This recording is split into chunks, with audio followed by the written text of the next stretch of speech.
గత 3.5 సంవత్సరాలుగా రష్యాతో యుద్ధం చేస్తూ అలసిపోయినటువంటి ఉక్రెయిన్‌కి ఇప్పుడు మరొక షాక్ తగిలింది.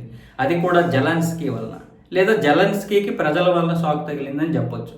ఎందుకంటే ఉక్రెయిన్‌కి మొదట బయట దేశాల నుండి నిధులు రావడమే అక్కడ అవినీతి నిరోధక సంస్థలు చాలా పటిష్టంగా పనిచేయడం. అంటే అవినీతికి వ్యతిరేకంగా ఇక్కడ పనిచేయడం చాలా పద్ధతిగా ఏదైనా సరే ఒక నీతి నిజాయితీగా చేయడం అనేదే ఉక్రెయిన్కు ఉన్నటువంటి ప్రధానమైనటువంటి బలం. ఆ బలంతోటే యూరోప్ దేశాలన్నీ కూడా ఈ దేశానికి సహాయం చేస్తున్నాయి అనేది అక్కడ ప్రజల నమ్మకం. అయితే ఇప్పుడు ఇక్కడ 2 అవినీతి నిరోధక సంస్థలు ఉన్నాయి ఉక్రెయిన్లో. ఒకటి నాబు, ఒకటి సోఫా.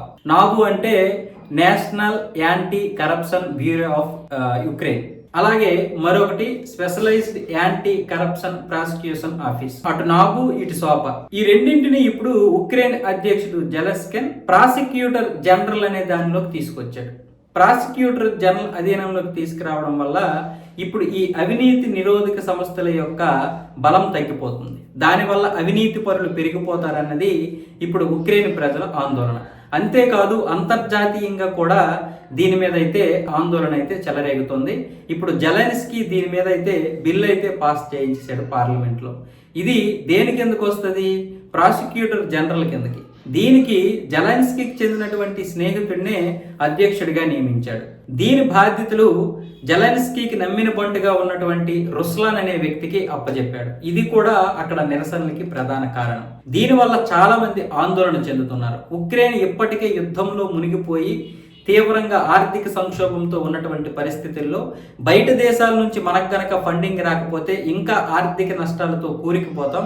ఇప్పటికే అమెరికా లాంటి దేశాలు పూర్తిగా మనపై పట్టు సాధిస్తున్నాయి. కాబట్టి ఇలాంటి సమయంలో ఈ యొక్క అవినీతి నిరోధక సంస్థల్ని నిరోధించడానికి ప్రయత్నాలు చేయొద్దంటూ ఈ యొక్క బిల్లుని మళ్ళీ వెనక్కి తీసుకోవాలని నిరసనలు తెలుపుతున్నారు ఉక్రెయిన్ ప్రజలు.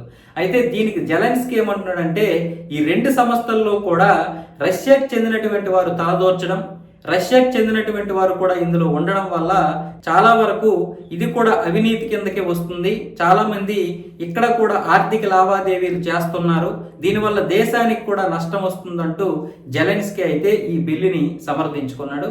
కానీ అంతర్జాతీయంగా కూడా దీని మీద విపరీతమైనటువంటి విమర్శలు రావడం వల్ల ఇప్పుడు జెలెన్స్కీకి ఒకవైపు యుద్ధం, మరొక వైపు ప్రజలే నిరసనలు తెలపడం వల్ల ఏం చేయాలో తెలియనటువంటి పరిస్థితుల్లో ఉన్నాడు.